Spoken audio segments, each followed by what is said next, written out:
Je dois remercier Xavier pour l'invitation, pour l'organisation des Matins de l'innovation. Je ne suis pas sûr de devoir le remercier pour l'introduction parce que maintenant les attentes sont tellement élevées que ce sera difficile à suivre avec la qualité. Donc je vais faire de mon mieux. Donc oui, c'est le premier doyen. Peut-être c'est aussi le premier doyen italien. L'accent et le nom ne le cachent pas. Donc vous allez entendre pendant 40-45 minutes un Italien qui essaie de vous parler en français avec un accent drôle. Et voilà, donc j'espère que ça sera une raison de plus de rester attentif.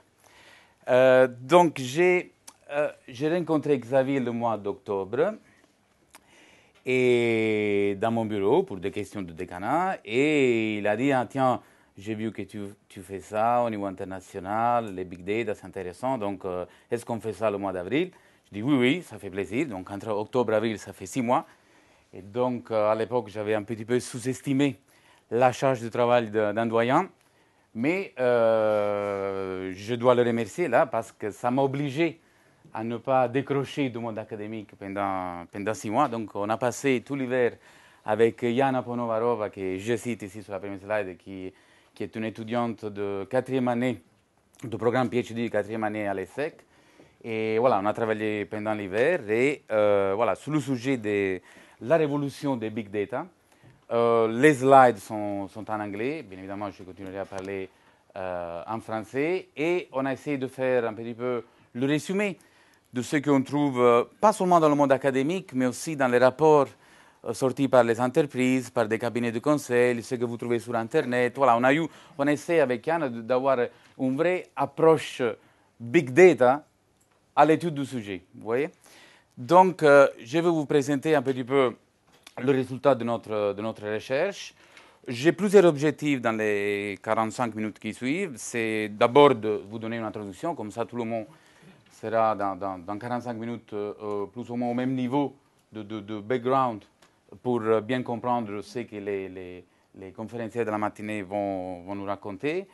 J'ai un autre objectif un peu plus difficile, qui est le décryptage de tout ça, parce que les idées, je peux vous anticiper, les choses, tout le monde en parle, les médias, la presse, les entreprises, l'académie, mais peut-être on en parle, j'ai aussi l'objectif d'être un peu provocatoire pendant les 40-45 minutes. Donc, il y a beaucoup de conférences. Dans la semaine, il y a eu une conférence au CNIT il y a 3-4 jours, il y a une autre dans 3-4 jours. Voilà, il y a beaucoup de choses. Donc, tout le monde en parle. Pas forcément on fait des choses. Donc, j'essaie d'être aussi un peu provocatoire. Et donc, compte tenu qu'on en parle beaucoup, mais peut-être, provocation aussi pour les conférenciers de la matinée, peut-être on en parle plus de ce qu'on fait réellement, surtout en Europe, parce qu'aux États-Unis, la situation est un peu différente. Et donc, le décryptage est un peu plus difficile.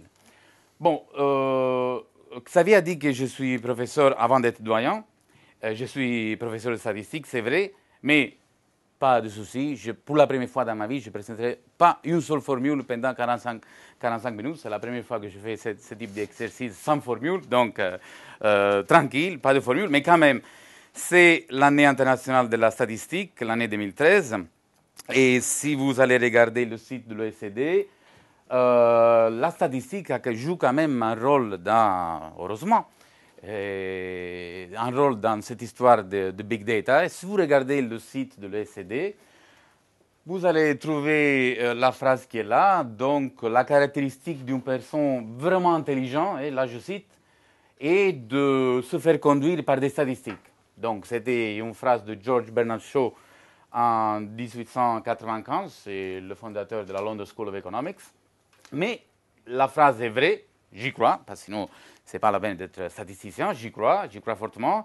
Mais il faut que les statistiques arrivent à donner, à fournir aux gens qui utilisent les statistiques de l'information qui soit crédible et qui soit surtout bien interprétable. Donc là, et je m'arrêterai par rapport aux statistiques, je vais essayer de vous faire une présentation sur les 40-45 minutes qui suivent, qui ne sera pas de temps en temps, je vous donnerai un petit peu aussi le point de vue du statisticien, c'est évident. Bon, c'est ma profession, donc je ne peux pas m'empêcher. Mais je ne voudrais surtout pas donner l'impression qu'il s'agit d'un sujet qui est des statisticiens. c'est quelque chose c'est un vrai sujet multidisciplinaire. C'est un sujet qui implique les statisticiens, les gens du système d'information, les gens qui développent la technologie et les organisations. Ça touche beaucoup les managers, ça touche beaucoup la façon de gérer une institution, vous allez voir.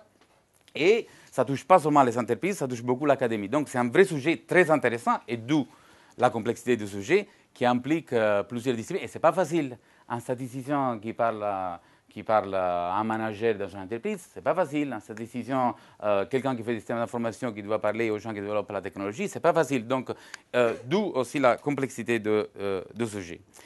Alors, je vais dérouler un petit peu la présentation avec un certain nombre de petits chapitres. On pourrait passer la journée, mais je vais faire en sorte de vous donner seulement les éléments clés pendant 3 quarts d'heure. L'idée, c'est de comprendre un petit peu, est-ce qu'il y a de la valeur derrière les big data? Est-ce que c'est simplement du battage médiatique de la presse ou c'est quelque chose réellement d'intéressant? Est-ce qu'il y a de l'argent derrière? Mais mis à part les données, il faut quand même les analyser. Donc, on passe du big data au big analytics. Sont où les sources des big data? Vous les savez dans les entreprises, mais sont aussi ailleurs. Il faut intégrer les deux. Donc, voilà, il y a des questions. Qu'est-ce que c'est les big data dans une organisation? Est-ce qu'il y a des best practices? Et j'aimerais bien terminer dans ma présentation ou pendant la discussion. J'espère d'arriver à vous poser. Ne vous attendez pas trop de réponses de ma part. J'ai surtout l'objectif de vous introduire un petit peu le sujet et de vous poser un certain nombre de questions. Mais j'espère aussi discuter de ceux qui ont défini aujourd'hui le data scientist. C'est difficile à traduire en italien comme en français et tout ça. C'est le data scientist. J'espère pouvoir vous donner des éléments d'intérêt par rapport à ça parce que c'est un profil nouveau dans les entreprises. C'est quelque chose de très intéressant pour le recrutement et pour le changement organisationnel. Et après, bien évidemment, il y a comme toujours des barrières à cette innovation. Mais avant de vous présenter mes pensées et l'état de l'art, j'ai la chance d'avoir pu contacter un certain nombre de personnes aux États-Unis, en Inde, des gens vraiment très connus, réputés, qui font partie de la société que j'ai l'honneur, à partir de juin 2013, d'être président, l'International Society for Business and Industrial Statistics. Et ce sont des gens qui ont voulu partager avec nous ce matin des opinions. Donc je vais vous présenter une petite vidéo. C'est la première fois, la vidéo était préparée par les équipes de l'ESSEC que je dois vraiment remercier hier soir. Donc, je souhaite, voilà.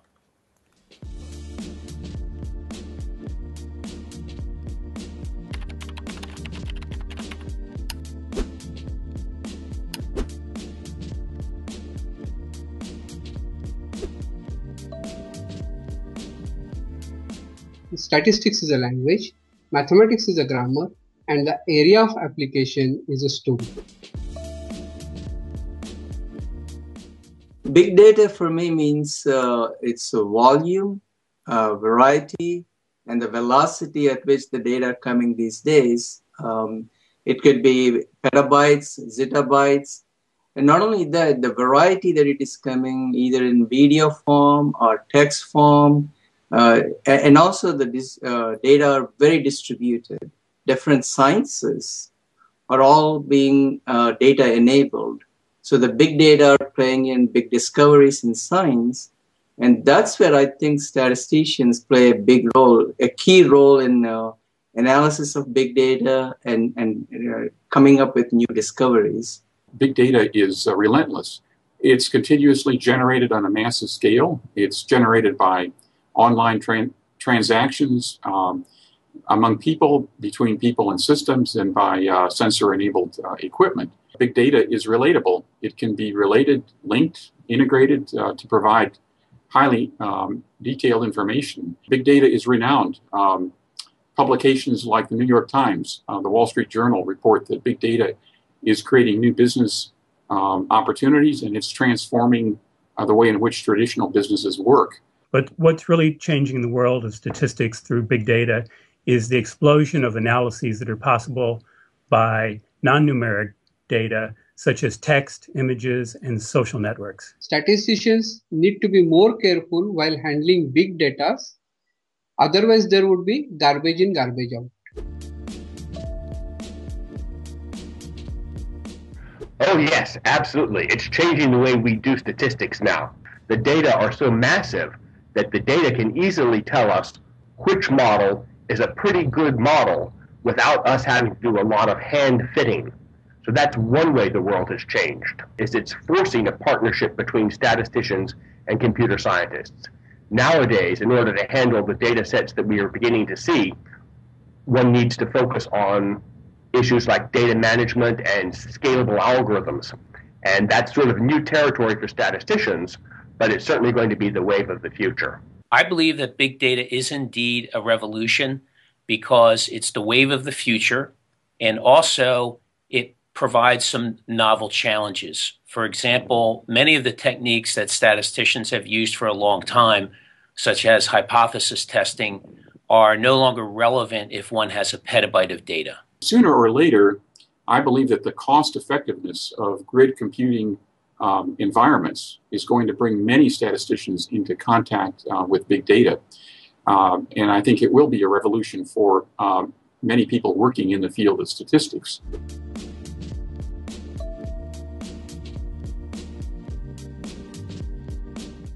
I believe that statisticians need the ability to analyze unstructured text data. Statisticians need to develop their abilities to communicate the relevance of what they do to other people in their organizations. For many industries, a big challenge is going to be the management of huge amounts of data. This requires the use of analytics professionals.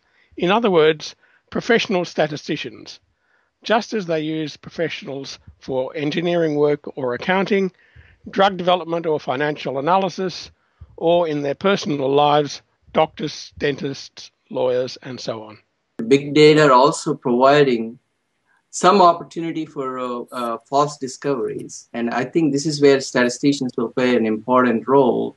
It's not just black box software tools. And I see that visualization, presenting the data, the business analytics or predictive analytics, and communicating that very well with all the disciplines is one of the challenges. What data should be collected? How long should it be kept? Where should it be kept? All of these are important issues that are coming up. What should be the analog of Neyman-Pearson lemma when we are actually dealing with big data? That's an open question, something which cannot be answered satisfactorily by just using classical statistics. To work as a statistician in any business, statisticians need to understand the core needs language of that business. For a statistician wanting to do career in engineering industry, it should be statistical engineering. Engineering is a cake and statistics is just an icing.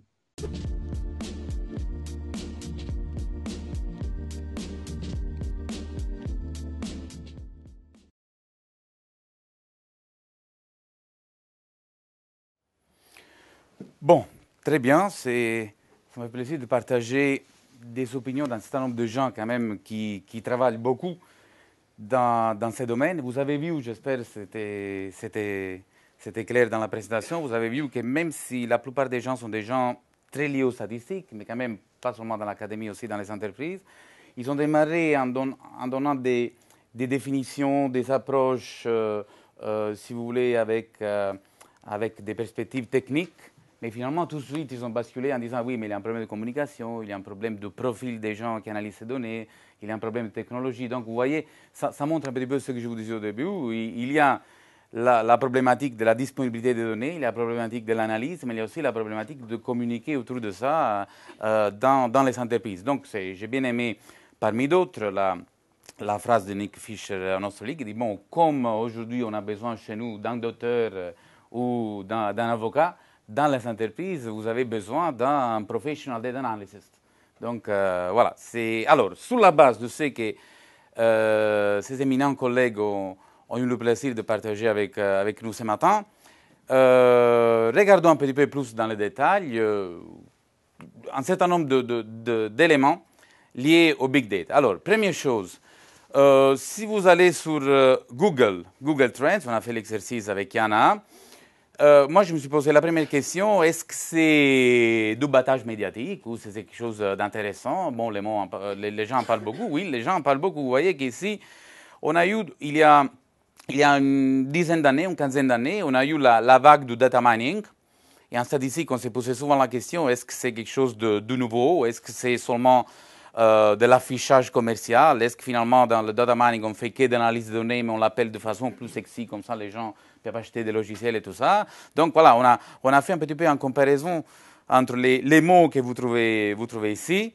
Et vous voyez ici le trend sur Google du mot Big Data est en train de s'accroître beaucoup. Bon, en moyenne aussi, bien évidemment, il doit encore rattraper parce que la partie Business Intelligence, qui est, si vous voulez, le vocabulaire classique qu'on retrouve sur Google, est bien évidemment en moyenne encore supérieure. Mais en 2012, il y a eu, vous voyez, le passage en tête de la partie Big Data. Donc, il y a une partie technologique importante, il y a une partie analytique technique importante, mais tout ça, la valeur qui est dans les données, et vous allez voir aussi autre chose tout à l'heure, ce n'est pas, on appelle ça aussi le nouvel or noir pour les industries. Oui, mais le problème n'est pas le nombre de puits que vous avez, le problème est plutôt dans le raffinage.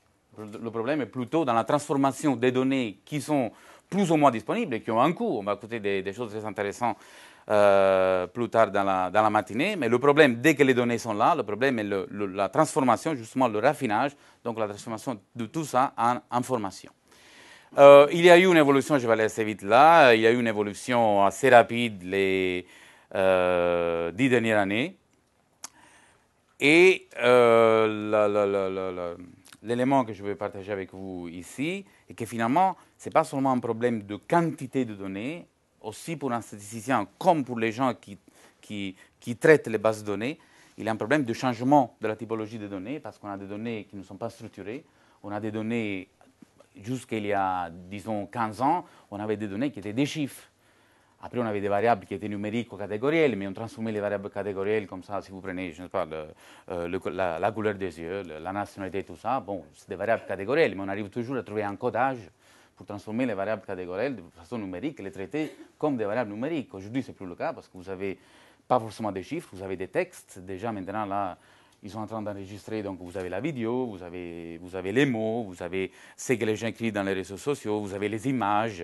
Donc, il y a des choses, vous prenez l'iPhone, vous avez Siri, j'imagine vous connaissez, donc vous prenez Siri, et vous cliquez, vous demandez, je l'ai en italien, vous cliquez, vous posez une question, et vous avez très bizarrement jamais la même réponse, mais très souvent la bonne réponse, mais jamais la même. Donc, du coup, il y a un traitement derrière. Vous pouvez essayer, même si vous dites bonjour, je ne fais pas maintenant pour ne pas perdre de temps, en plus c'est en italien, mais vous dites bonjour à Siri de l'iPhone, il part sur Internet de façon presque immédiate, il vous répond, si vous posez 3 fois, vous envoyez 3 fois le même mot buongiorno, bonjour, good morning, comme vous le souhaitez, tout de suite, il y a des liens qui se crée sur Internet, et sur 2 secondes, il y a une réponse qui n'est jamais la même et tout à fait cohérente avec le fait que vous avez dit bonjour à votre téléphone.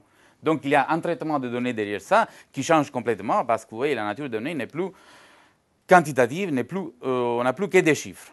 Alors, la valeur de Business Analytics, donc là, vous voyez, je passe Analytics, donc c'est l'analyse des données. Donc, si on a des Big Data, il faut du Big Analytics derrière. Est-ce qu'il y a de la valeur? Eh oui, là, ce n'est pas de la théorie, ce n'est pas de la prévision. Là, c'est une analyse de Nuclear Research, vous voyez, en 2012. Une analyse qui montre, vous pouvez avoir dans les entreprises 4 approches différentes. Une approche automated, donc vous utilisez la partie analytique pour rendre automatique des tâches que vous faites déjà. Donc, vous améliorez en termes d'efficacité. Il y a déjà un return sur les investissements, return on investment, le ROI, qui est de 200% meilleur par rapport à la situation dans laquelle vous ne faites pas ça. Mais si vous utilisez la partie analytique de façon plus importante, donc ce n'est pas seulement pour rendre des tâches automatiques, mais la partie tactique, ça veut dire que vous utilisez les méthodes pour aider la prise de décision de l'entreprise, donc c'est du tactique, vous arrivez à 400%. Si c'est stratégique, ça veut dire que vous utilisez cette partie pour aligner les différentes parties de l'organisation sur la stratégie de l'organisation, vous passez à 1000%. Et si vous utilisez tout ça pour prédire, donc vous utilisez ça pour mettre en place la stratégie, vous passez à 1200%. C'est des chiffres, c'est des observations d'entreprise, c'est quelque chose qui existe. Donc, vous voyez un petit peu l'intérêt. Donc, si vous voulez, là, je me sens très à l'aise. Mais bon, ça vaut la peine de regarder le sujet en détail parce que finalement, il peut avoir un impact sur la valeur, sur le return on investment. Donc, il y a vraiment de la valeur d'une analyse de ces données.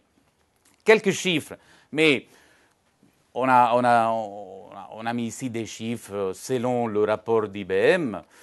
Mais c'est juste pour vous donner l'ordre d'idée, parce que là, vous voyez, IBM est en train de nous dire, bon, chaque jour, on est en train de créer 2,5 trillions de données, de octets de données, donc on est dans l'ordre de 10 puissance 8. Mais après, si c'est 10 puissance 8, 10 puissance 12, 15, 11, c'est pas ça le problème. Là, c'est vraiment beaucoup. Et beaucoup, ça n'existe pas beaucoup dans l'absolu, beaucoup dépend vraiment dans l'entreprise, parce qu'il faut quand même relativiser ça. Ça, c'est dans le monde. Et on est en train de dire que 90% des données qui sont aujourd'hui disponibles, on les a créées les 2 dernières années. Donc, vous imaginez, dans 5 ans, qu'est-ce qu'on va voir?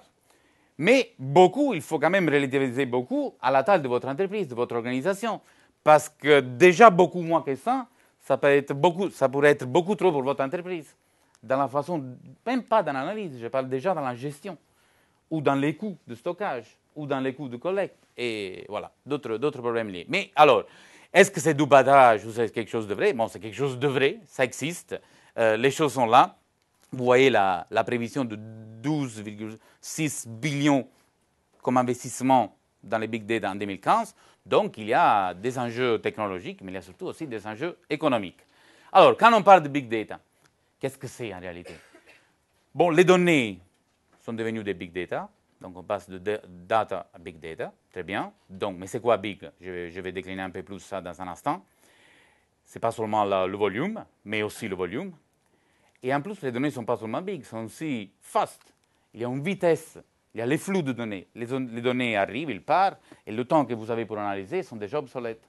Donc, il y a une problématique liée à la vitesse d'analyse, parce que les données passent, arrivent assez rapidement, ils sont très rapidement obsolètes, et les gens s'attendent que vous preniez des décisions, que vous fournissez de l'information sur les données, et assez rapidement.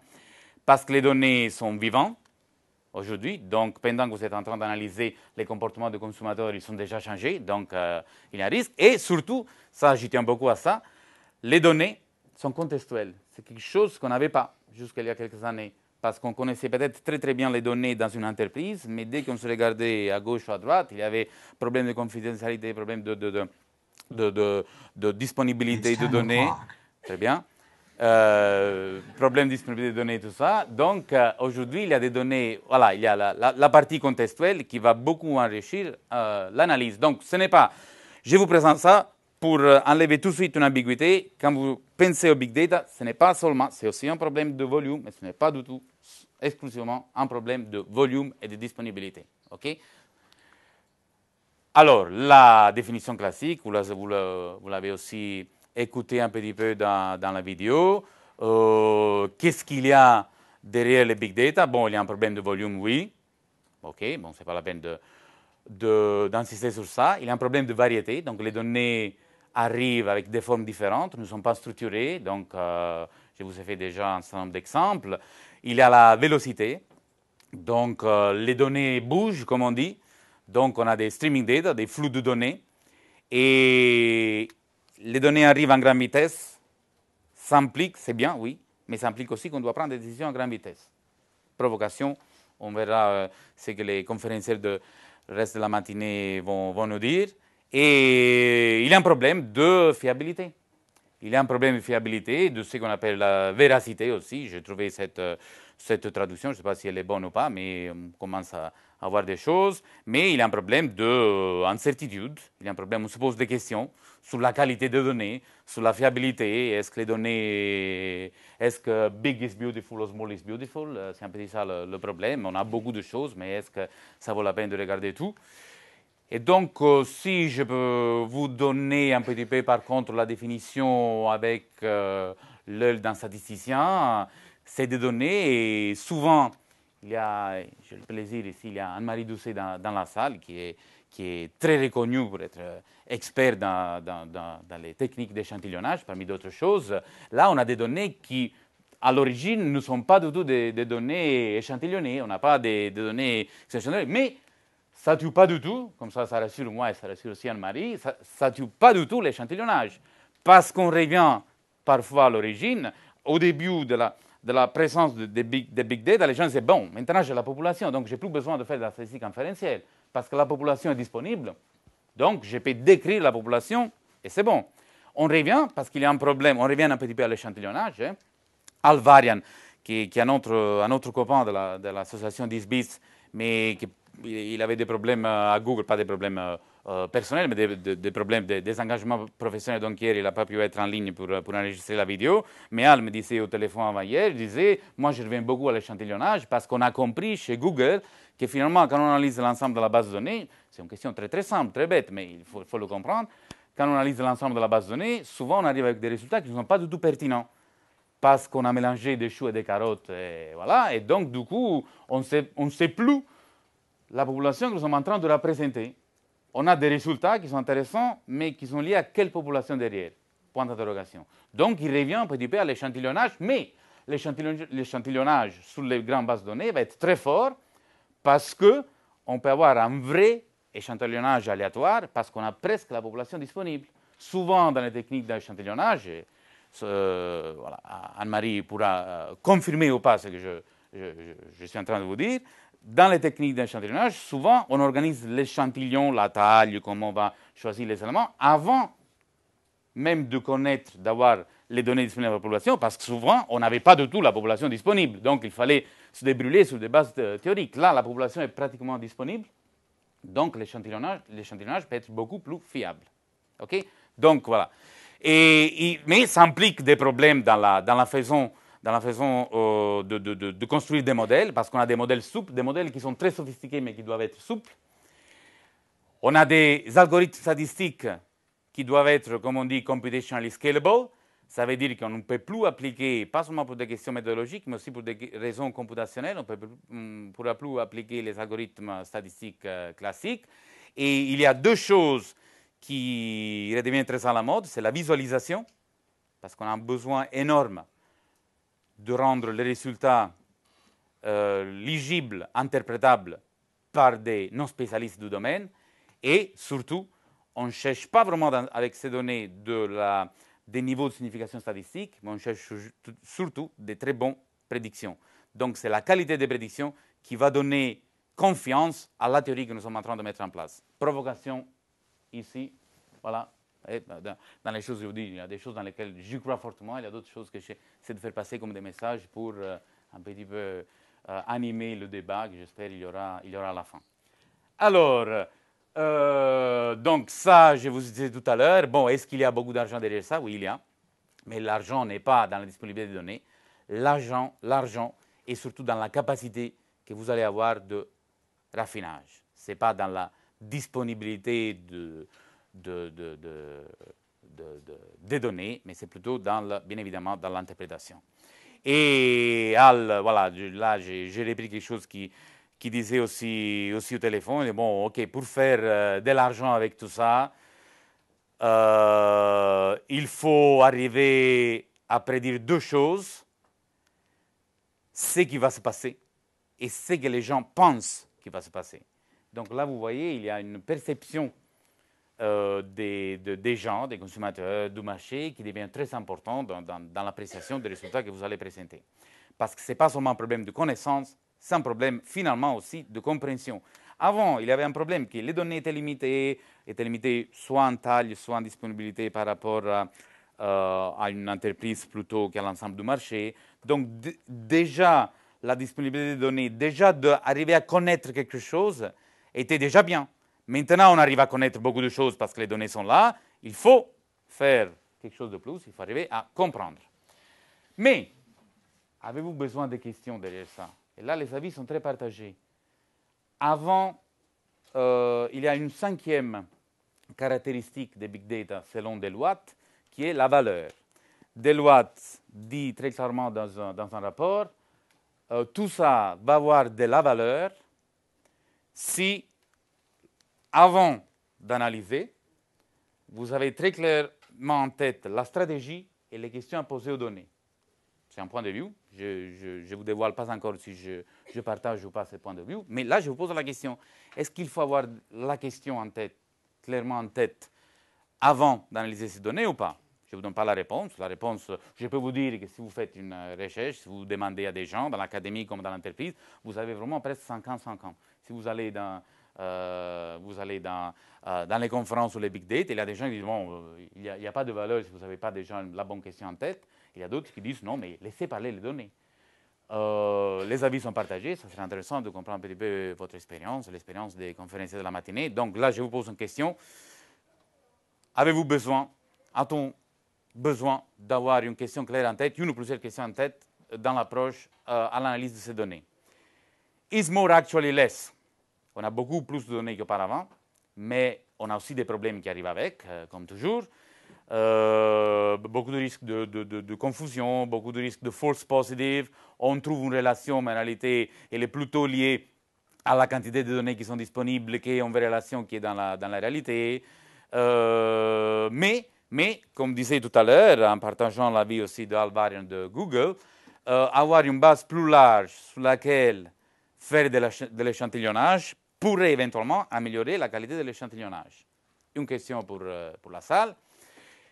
Et il faut faire attention parce que ce que pour certains peut être du bruit, pour d'autres peut être de l'information et des vraies données. Et en réalité, une chose, là on a trouvé beaucoup d'informations sur ce sujet. Souvent, dès qu'on a beaucoup de données, on imagine qu'il faut les nettoyer. C'est ça l'approche qu'on utilisait jusqu'il y a quelques années. Dès qu'on a beaucoup de données, ce n'est pas bien, il faut les nettoyer pour arriver à une belle base tranquille, pas de données manquantes, propres et tout ça. Oui, mais dès que vous nettoyez, il y a le risque d'introduire du biais, parce qu'ici, vous faites des choix, et dès que vous faites des choix, finalement, vous allez influencer l'interprétation des données. Donc, peut-être avoir des données qui ne sont pas propres, mais des bad data, un peu messy, ok? Si vous avez des données pas totalement nettoyées, ça pourrait être bien parce que vous n'avez pas de biais dans l'interprétation. Et finalement, plutôt que regarder le sujet de la causalité des relations, il faudrait peut-être plutôt se contenter ici de regarder des corrélations, parce que déjà les corrélations vous donnent des choses très intéressantes qui peuvent vous aider dans le processus de prise de décision dans l'entreprise. Et donc, il faut être prêt à sortir dans une zone de confort, qui sont les bases de données classiques, les méthodes classiques, le petit statisticien qui peut-être dans l'entreprise, peut-être pas. Voilà, sortir des schémas classiques, parce que si vous sortez des schémas classiques, vous avez la chance, peut-être, encore là, c'est une question, hein, vous avez la chance de découvrir quelque chose que d'autres, avec les mêmes données, mais avec une approche qui n'est pas la bonne, avec les mêmes données qui sont souvent disponibles, mais avec une approche qui n'est pas forcément la bonne, n'arrive pas à prévoir. Donc là, il peut y avoir de l'avantage compétitif pour vous. Et toujours dans cette direction, là, je vais revenir sur les choses que je ne rentre pas trop dans les détails, parce que là, on pourrait parler toute la journée, mais il y a aussi un souci de rester dans les temps fixés. Donc, il y a... l'entreprise peut être une entreprise qu'on définit ici analytique, dans le sens une entreprise qui utilise les méthodes comme des outils. Vous prenez, il y a au Royaume-Uni, il y a une entreprise qui s'appelle Conduire comme une fille, donc qu'est-ce qu'ils font? C'est pour les assurances automobiles. Donc qu'est-ce qu'ils font? Ils suivent les gens qui ont l'assurance avec un capteur dans la voiture pour comprendre les habitudes, comment les gens conduisent. Okay? Et par rapport à ça, ils règlent l'assurance. Okay? Donc, grâce à la technologie, ils ont beaucoup de données, tout ça. Donc, ils profitent de la technologie, ils profitent de l'analyse, ils profitent de la disponibilité des données pour changer éventuellement des stratégies de marketing, les conditions de l'assurance. Oui, mais là, vous êtes en train d'améliorer ce que vous faites déjà dans l'entreprise. Par contre, il y a d'autres cas. Là, je vous montre deux cas parmi d'autres. Le cas de Nike et le cas des banques en général, pas une banque spécifique, mais des banques. Qu'est-ce qu'elles ont fait? Nike a fait un accord avec Apple. Donc, ce n'est pas seulement les big data, mais il regarde aussi le contexte. Pour changer, ça ne devient plus une entreprise analytique, mais ça devient du business basé sur l'information. Je vous raconte sur 30 secondes l'histoire ici. Nike avait à un certain moment, peut-être, vous savez, avait lié l'iPod aux chaussures. Comme ça, pendant que vous êtes en marche ou vous faites du jogging le samedi matin, okay, la musique s'adapte au rythme de la course. Très bien. Première chose, partie technologique, mais là, vous êtes dans l'analytical enterprise. Mais, qu'est-ce qu'ils ont pensé? Ils ont dit, bon, c'est déjà bien, mais si on est en train de lier la technologie aux chaussures, Nike fait toujours des chaussures aujourd'hui. On est d'accord? Donc, le core business de Nike sont les chaussures. Mais ils ont lié ça à la technologie. Ils ont dit, ah, mais on peut enregistrer. On peut collecter des données parce qu'on peut enregistrer ce que vous faites. Où vous arrêtez, combien de temps, le parcours de jogging le samedi matin, combien de temps vous faites du jogging, combien de temps vous vous arrêtez, où vous êtes, le rythme, le style de course, voilà. Donc, ils ont fait ça. Donc, vous avez des données. Et après, les données, vous pouvez les mettre disponibles sur le site de Nike+. Donc, vous êtes en train de créer des bases de données. Et donc, vous avez des données des gens qui utilisent les chaussures pour faire du jogging le samedi matin. Vous partagez ça et vous imaginez le business qu'il peut y avoir derrière ça. Donc, Nike, avec l'accord d'Apple, vous avez Nike Plus, un site sur lequel les gens rentrent chez eux, ils ont envie de partager l'information avec les autres. C'est envie de partager l'information qu'on a tous, de mettre les choses sur Facebook, sur LinkedIn. Il y a toujours quelqu'un derrière, le Big Brother, qui regarde tout ça. Et voilà, vous imaginez le business qu'il va y avoir derrière. Donc, premier exemple. Deuxième exemple, les banques. Indépendamment des paradis fiscaux, que je comprends, pas seulement en Italie, mais même en France, devient un sujet chaud. OK, c'est bien. Bienvenue au club. Mais il y a beaucoup de clubs en ce moment. Nous, avec la Belgique sans gouvernement, voilà, il y a beaucoup d'expériences partagées en Europe en ce moment. Mais alors ici, dans la légalité des banques, mais prenez votre compte en banque, avec lequel vous payez, bon, vous avez la carte bancaire, après vous payez la facture d'EDF, vous payez la facture d'SFR, voilà, téléphonique, électricité, OK, très bien. Ils vous envoient un compte rendu, bon, c'est bien, vous connaissez exactement votre situation. Mais eux, ils connaissent aussi les comptes rendus des autres. Ils sont les seuls,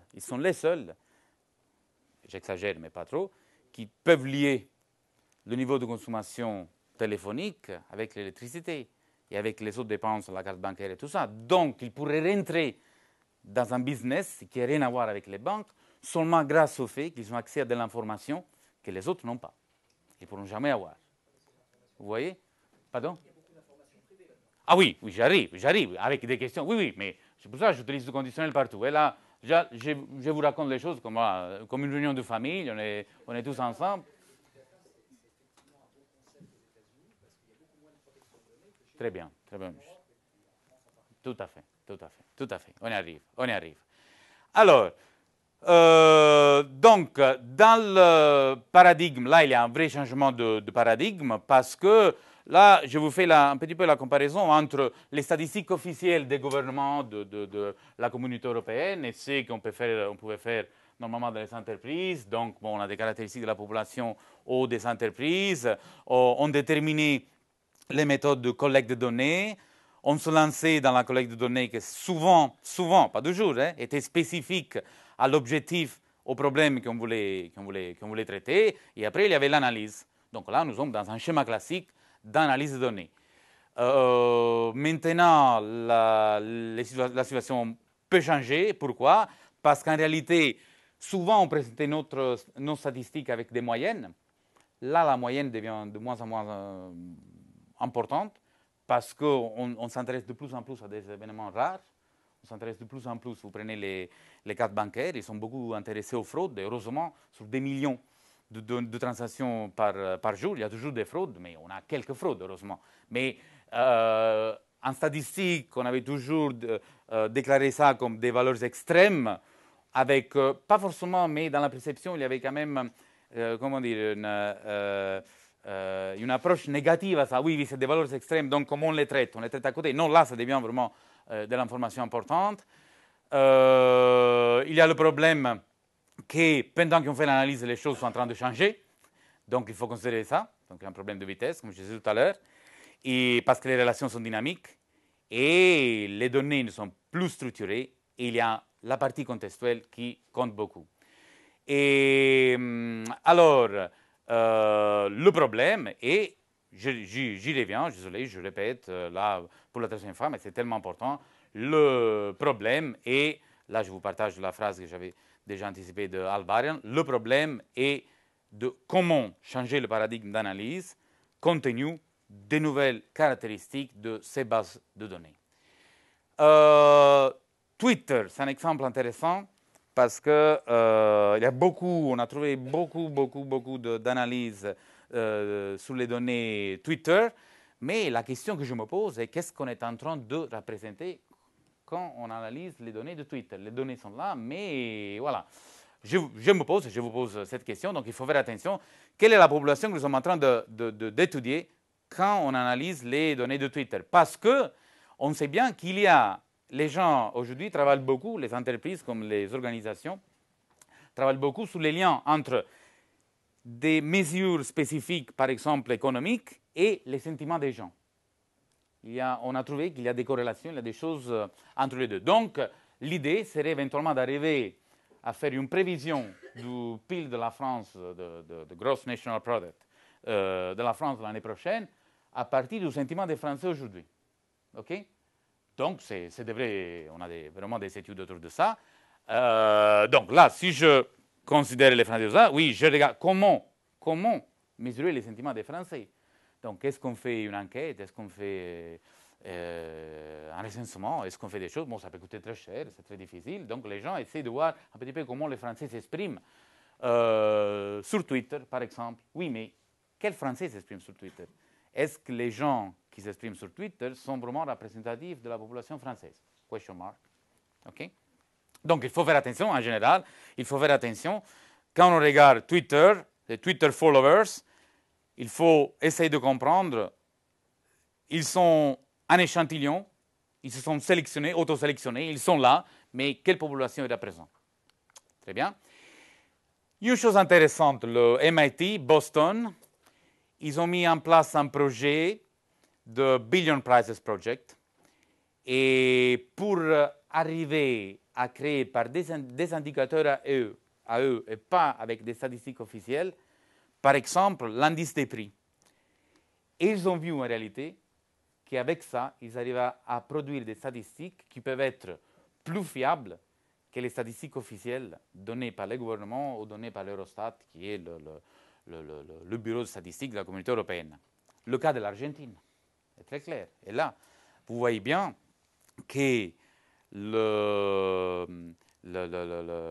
la statistique officielle en bleu, qui était là, voilà, c'est la statistique officielle en bleu. Et par contre, vous voyez bien que l'indice que l'MIT faisait montrait, là vous voyez, assez cohérent, stable dans le temps et tout ça. Par contre, si vous prenez l'indice qui est en rouge, qui est fait par l'MIT, vous voyez qu'il y a, là c'est sur l'inflation, hein, là vous voyez bien qu'il y avait une prédiction de la variabilité qui était beaucoup plus fiable à ce qu'on a découvert quelques années après de l'Argentine, plutôt que les statistiques officielles que le gouvernement nous donnait. Voilà. Ça, on peut sauter, parce que si jamais je reviens au moment de la discussion, parce que je voudrais passer 5 minutes encore avec vous sur les best practices, qui restent toujours valides. C'est bien de changer de paradigme, mais il ne faut pas oublier qu'il y a des best practices qui existent, il y a des approches entre guillemets scientifiques qui existent, et il ne faut pas les oublier. On change de paradigme, mais on ne change pas forcément de qualité d'approche scientifique. Donc là, vous voyez bien que l'impact cycle, on se pose des questions, il faut identifier les questions. Est-ce qu'il faut ou il ne faut pas, avec les big data, ces points d'interrogation que je souhaiterais développer pendant la matinée avec vous. Il faut arriver à maîtriser ces données. Oui, il y a une partie technologique derrière. Très bien, qui est très important. Donc, il faut arriver à maîtriser les données. Donc, il y a des investissements à faire sur la partie technologique pour maîtriser les données. OK? Quelque chose de très important. peut-être nouvelle, était toujours là, mais je ne dirais pas nouvelle dans le sens on ne l'a jamais fait. Mais l'importance que ça a aujourd'hui est beaucoup plus élevée par rapport à celle qui était dans le passé à cause de la structure de données. Donc, c'est la contextualisation. Il faut vraiment passer du temps sur l'interprétation. Quand je dis ça, c'est quelque chose de très basique. Mais le problème, c'est que les personnes qui sont en train d'analyser, jusqu'à il y a quelques années, d'abord, il n'y avait pas assez de statisticiens, mais là, je défends ma catégorie. À mon avis, il n'y avait pas assez de statisticiens dans les entreprises. Okay, mais vous pouvez partager ou pas cette décision, c'est un sentiment. Mais c'est fini maintenant. On a changé d'époque, 2013. Mais maintenant, ça ne suffit pas, les statisticiens. Les statisticiens, comme nous, on l'a formé, comme moi, j'étais formé il y a 22 ans, ok.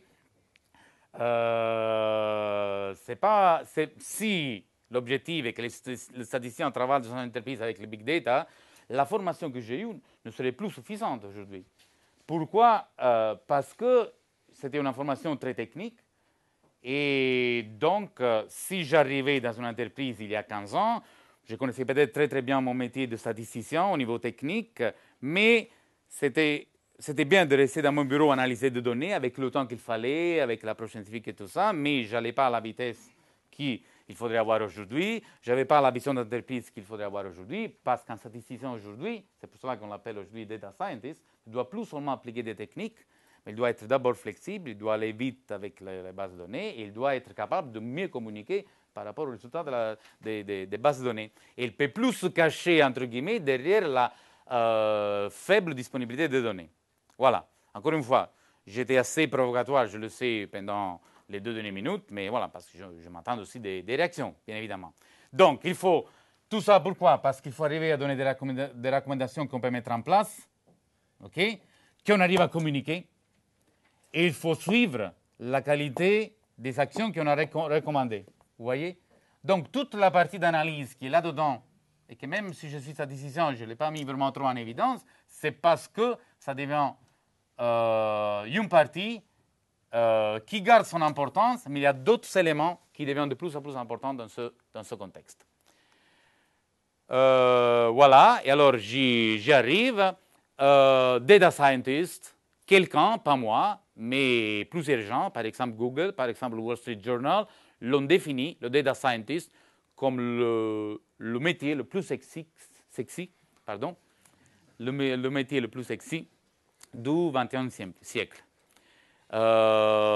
McKinsey, en 2011, nous a dit qu'on sera en manque de entre 140 000 et 190 000 data scientists en 2018. Et c'est qui un data scientist? C'est ça la chose intéressante. Un professionnel, donc oui, je ne dis pas un statisticien, un professionnel, qui, bien évidemment, avec des compétences techniques, mais qui a la curiosité, qui a l'envie de faire des découvertes dans le monde des big data. C'est très bien, c'est une belle définition, mais on a un certain nombre de problèmes. Aujourd'hui, il n'y a aucune université, les choses commencent à changer, mais il n'y a aucune université qui offre un degree in data science. Vous voyez? Il n'y a pas un programme data science. Il n'y a pas de consensus sur le rôle de cette personne dans l'organisation. D'abord, je ne suis même pas sûr que vous avez envie d'avoir quelqu'un comme ça j'espère oui. J'espère après aujourd'hui, quand vous sortez à 13h, oui, mais voilà, c'est très important. Il n'y a pas de consensus. Comment mesurer les performances d'un mec qui est data scientist dans l'entreprise? Mais vous vous souvenez du film Moneyball en anglais, en français c'est Le Stratège. Je ne sais pas si vous l'avez vu. Sinon, j'ai une copie de DVD, je ne peux pas la vendre, mais je peux vous donner. Mais Moneyball, Le Stratège avec Brad Pitt, donc ok, c'est pas n'importe qui. Et c'est l'histoire d'une équipe de baseball, une vraie histoire d'une équipe de baseball aux États-Unis, qui était parmi les plus faibles au niveau d'investissement, au niveau de qualité des joueurs, mais grâce à l'analyse de ce monsieur-là, Billy Beane, ce monsieur-là, l'analyse des big data, c'était assez révolutionnaire à l'époque, et c'est une vraie histoire, il a réussi à faire gagner une très faible équipe le championnat national.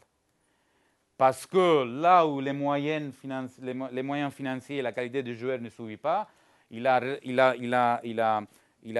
su regarder des nouvelles statistiques pour bien comprendre comment faire jouer l'équipe de façon différente par rapport aux autres. Et grâce à cet avantage compétitif, ils ont gagné le championnat, même s'ils étaient parmi les plus faibles au début de la saison. Donc, quelqu'un qui peut vous aider dans une entreprise, à mon avis, dans ce domaine, donc quelqu'un qui s'occupe de la data science, bon, il doit avoir des connaissances mathématiques, statistiques, oui, ou même technologiques, pas de souci. Il doit avoir une expertise du terrain. Ouais, c'est nouveau ça. C'est nouveau dans le sens, c'est pas facile d'avoir les deux en même temps. Et troisième chose, il doit être, j'aime bien dire, malin. Il doit être capable de manipuler. C'est risqué parce que là, hacking skills, j'ai pris le risque de le mettre là, hein, hacking skills. Mais bien évidemment, si vous avez l'expérience du terrain et vous avez des hacking skills, donc vous êtes capable de manipuler les choses et vous avez l'expérience du terrain, c'est très dangereux. Donc faites attention à ça. Mais donc, si vous avez l'expérience du terrain avec des connaissances statistiques, mathématiques, bon, c'est la recherche traditionnelle, ok. Là, vous êtes plutôt sur la partie machine learning, partie technologique, technique, ok, système d'information aussi. Si vous arrivez à mettre les trois ensemble, vous avez quelqu'un dans l'organisation qui peut s'occuper de ce domaine. Et vous voyez la différence, là je vais m'arrêter, vous voyez la différence ici, un statisticien classique, normal data science, il veut des données, des jeux de données complètes. L'autre, par contre, s'il y a des trous par-ci, par-là, ce n'est pas grave. Ce sont les vraies données d'aujourd'hui. L'autre dit, bon, il faut nettoyer les données. L'autre dit, bon, non, je travaille avec les données comme elles sont. L'autre dit, oui, j'ai fait mon analyse, je vous envoie un rapport, c'est fini. L'autre dit, non, moi, je suis en train d'explorer mes données pour comprendre s'il y a quelque chose de nouveau que je peux apprendre. L'autre dit, bon, si les données sont grandes, il faut que j'arrive à les gérer. L'autre dit par contre, non, le fait de les gérer est déjà un défi pour moi. Et l'autre dit, ce que je trouve nous aide à mesurer la performance du passé. Par contre, le nouveau data science est en train de dire, non, ce que je trouve va nous aider, va nous aider à prendre des décisions opérationnelles sur les produits stratégiques dans le futur. Donc, vous voyez, le paradigme a changé. Bon, il y a des obstacles.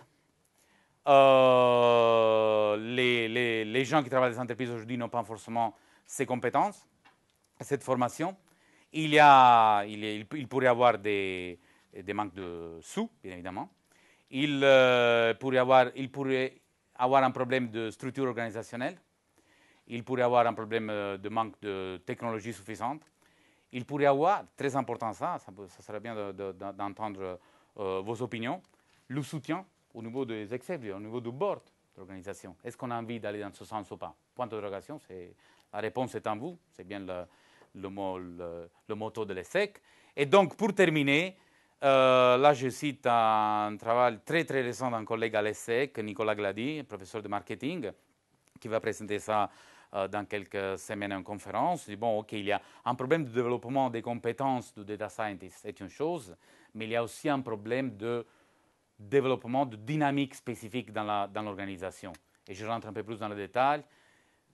Un facteur de succès dans ce domaine, c'est le sponsorship. Il faut avoir des gens qui sponsorisent l'analytique dans le boardroom.